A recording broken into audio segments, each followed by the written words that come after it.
দেখুন, ছাত্রছাত্রীর সাফল্যের জন্য পড়াশোনার তো কোনো বিকল্প নাই, কিন্তু এই পড়াশোনার পাশাপাশিও 4টা ফাউন্ডেশন আছে যে ফাউন্ডেশনের উপরে ভালো রেজাল্ট বা সাকসেস নির্ভর করে। আর এই 4টা ফাউন্ডেশনের কোনো একটি যদি আপনি ঠিকমতো মেনটেন করতে না পারেন, দেয়ার ইজ এ চান্স যে আপনি যতই পড়াশোনা করেন না কেন আপনি ঠিকমতো মনে রাখতে পারেন না। আপনি যদি পরীক্ষায় ভালো রেজাল্ট করতে চান এবং ভালো স্টুডেন্টদের টিপস এবং ট্রিক্স ফর্মুলা যেগুলো রয়েছে সেগুলো মানতে চান, আমি মনে করি যে আজকের ভিডিওটা আপনার জন্য খুবই হেল্পফুল হবে, স্পেশালি আপনার পরীক্ষা যদি সামনে থাকে।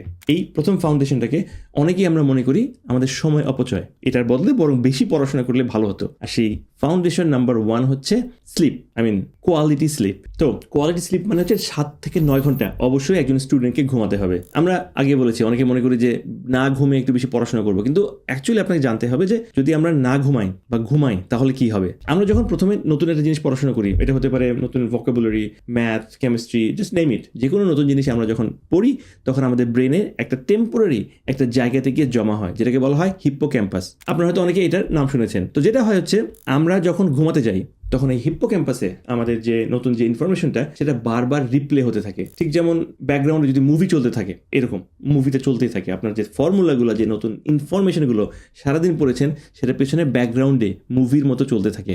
নতুন নতুন নিউরোনাল কানেকশন ব্রেনে শুরু হতে থাকে, যার কারণে যদি ভালো ঘুম হয় টেম্পোরারি যে ইনফরমেশনগুলো সেটা আমাদের কর্টেক্সে গিয়ে জমা হয় লং টার্ম মেমোরি থেকে।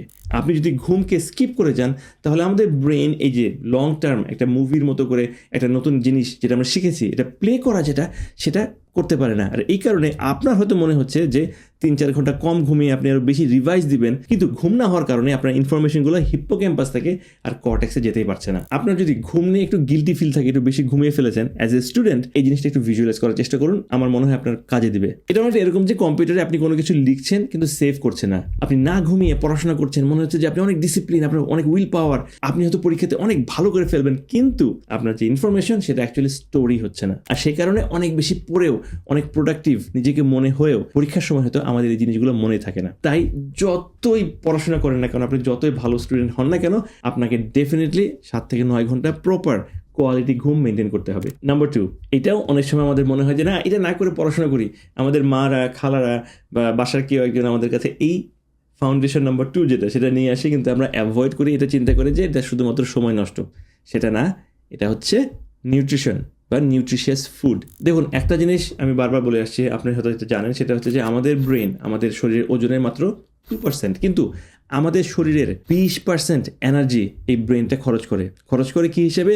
গ্লুকোজ হিসেবে। অর্থাৎ ব্রেনের খাবার হচ্ছে গ্লুকোজ। আপনি যদি একজন স্টুডেন্ট হয়ে থাকেন, ডিপ ফোকাসের মাধ্যমে পড়াশোনা করেন, অথবা আপনার সামনে এক্সাম রয়েছে, সেক্ষেত্রে আপনাকে ডেফিনেটলি নিউট্রিশিয়াস ফুড কনফার্ম করতে হবে। দেখুন, একটা জিনিস আমি ডেফিনেটলি করি না, আমার যখন পড়াশোনা থাকে আমি চেষ্টা করি ব্রেকফাস্টটাকে স্কিপ না করার। ব্রেকফাস্ট আসলে জরুরি কি জরুরি না এটা নিয়ে অনেক বাকবিতণ্ডা রয়েছে, অনেক সায়েন্স রয়েছে, বাট আপনি যদি একজন স্টুডেন্ট হয়ে থাকেন অথবা ডিপ ফোকাসের মাধ্যমে বা ক্রিটিক্যাল থিঙ্কিংয়ের মাধ্যমে আপনি কোনো একটা ক্রিয়েটিভ কাজ করছেন, সেক্ষেত্রে আপনার ব্রেকফাস্ট মিস করাটা ঠিক হবে না। কারণ আমরা যখন ঠিকমতো খাবার দাবার না খাই, আমাদের প্রিফ্রন্টাল কর্টেক্স, যেটা deep focus, critical thinking, creative রিজনিংয়ের জন্য ইম্পর্টেন্ট, এই প্রিফ্রন্টাল কর্টেক্সের কাছে এনার্জি থাকে না, তখন আমাদের ব্রেন চলে যায় সার্ভাইভিং মোডে। আপনি হয়তো বসে পড়াশোনা করছেন, ক্লাসে আছেন, ফোকাস দেওয়ার চেষ্টা করছেন, আপনি হয়তো ভাবছেন যে এই সাবজেক্টটা এত কঠিন যে আপনি হয়তো বুঝতেই পারছেন না, বাট অ্যাকচুয়ালি ক্রিটিক্যাল থিঙ্কিং এবং ক্রিয়েটিভ রিজনিংয়ের জন্য আপনার যে ফিউল দরকার ছিল, যে এনার্জি দরকার ছিল,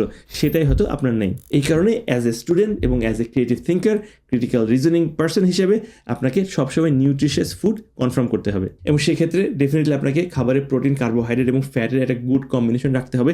এটা নিয়ে আমার একটা ভিডিও রয়েছে, এই ভিডিওর শেষে আপনি এখানে গিয়ে দেখতে পারেন, অথবা লিঙ্কে আমি দিয়ে দিব যে স্টুডেন্টদের জন্য ভালো খাবার কি হতে পারে। দেখুন, আপনি হয়তো আমার আব্বা আম্মার প্রেশারে পড়ে ঠিকমতো খাচ্ছেন বা ঠিকমতো ঘুমাচ্ছেন, বাট নাম্বার 3 যেটা, এইটা যদি আপনি না করেন সেক্ষেত্রে এই স্লিপ এবং নিউট্রিশন দিয়ে আপনার কোনোই লাভ হবে না। সেই নাম্বার 3 হচ্ছে ফিজিক্যাল মুভমেন্ট। দেখুন, ফিজিক্যাল মুভমেন্ট মানে কিন্তু আবার এরকম ভাববেন না যে আপনাকে বডি বিল্ডিং করতে হবে। প্রথমে বলি যে এক্সারসাইজ করলে কি হয়, একেবারে ছোট করে বলি। সেটা হচ্ছে, দেখুন, আমরা যখন এক্সারসাইজ করি তখন আমাদের একটা কেমিক্যাল নিঃসৃত হয় যেটার নাম হচ্ছে BDNF, ব্রেইন ডেরাইভড নিউট্রোপিক ফ্যাক্টর। খুব সহজ ভাষা যদি বলি, এটা হচ্ছে ব্রেনের একটা ফার্টিলাইজার বা সারের মতো। আমরা যেমন জমিতে সার দেওয়ার পরে গাছ হু হু করে বেড়ে ওঠে, BDNF brain derive neurotrophic factor, এটা আমাদের নতুন পড়াশোনা বা নতুন মেমোরিকে কনসোলিডেট বা এক জায়গায় করার জন্য হেল্প করে। নতুন ইনফরমেশনগুলোকে নিউরনের মধ্যে বা নিউরোনাল কানেকশন তৈরি করার জন্য BDNF অনেক বড় একটা ভূমিকা পালন করে। আর এই BDNF সবচেয়ে বেশি সিক্রেট হয়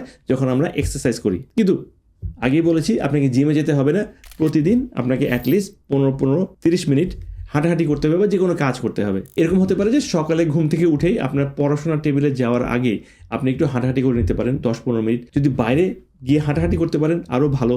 আপনি বাসা থেকে জাম্পিং জ্যাক করতে পারেন, কোনো একটা কাজ করতে পারেন। Physical movement is very important. এরকম না যে আপনাকে ঘন্টা ধরে ফিজিক্যাল মুভমেন্ট করতে হবে, আপনি পড়াশোনার ব্রেকে 5-10 মিনিট যদি হাঁটাহাঁটি করেন, এটাও কিন্তু একটা ফিজিক্যাল মুভমেন্ট হিসেবে কাজে দেবে। এবং নাম্বার 4 যে ফাউন্ডেশন যেটা রয়েছে, সেটা শুনতে ইজি লাগে কিন্তু করতে কঠিন, সেটা হলো স্ট্রেস ম্যানেজমেন্ট। আমি জানি অ্যাজ এ স্টুডেন্ট আমাদের সবার অনেক অনেক স্ট্রেস থাকে এবং স্ট্রেস থাকাটাই স্বাভাবিক, কারণ স্ট্রেসের কারণে, ডেডলাইনের কারণে, কোনো একটা কিছু অ্যাচিভ করার জন্য মনের মধ্যে যে অ্যাংশাস বা টেনশন, এটাই কিন্তু আমাদেরকে আরও বেশি প্রোডাক্টিভ করে, আরও বেশি সাকসেসফুল করে। কিন্তু এই টেনশন বা স্ট্রেস যদি দীর্ঘমেয়াদী থাকে, সেটাকে বলে ক্রনিক স্ট্রেস। আর ক্রনিক স্ট্রেস হলে আমাদের স্ট্রেস হরমোন কর্টিসল সারাক্ষণ আমাদের শরীরে বেশি থাকে। আর এই কারণে অনেক সময় দেখা যাচ্ছে যে পরীক্ষার খাতাতে বা এমনিও সাধারণ জীবনে খুব একটা জানা একটা জিনিস আমরা জানি যে কি অ্যান্সার হবে, কিন্তু মনে করতে পারি না ওই মুহূর্তে, কারণ এক্সেস কর্টিসল আমাদের ব্রেইনের যে রিকভারি বা রিট্রিভাল বা মেমোরি কনসলিডেশন যে সিস্টেম, এটার মধ্যে একদম বাধা হয়ে দাঁড়ায়, এটা বাদ হয়ে দাঁড়ায়।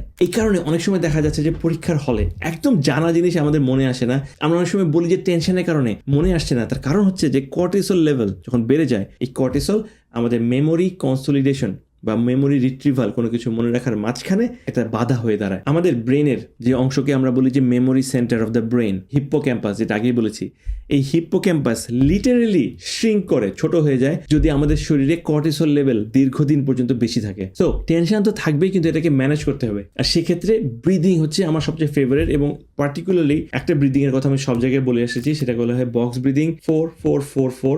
তার মানে হচ্ছে যে 4 second inhale, 4 second hold, 4 second exhale and 4 second hold.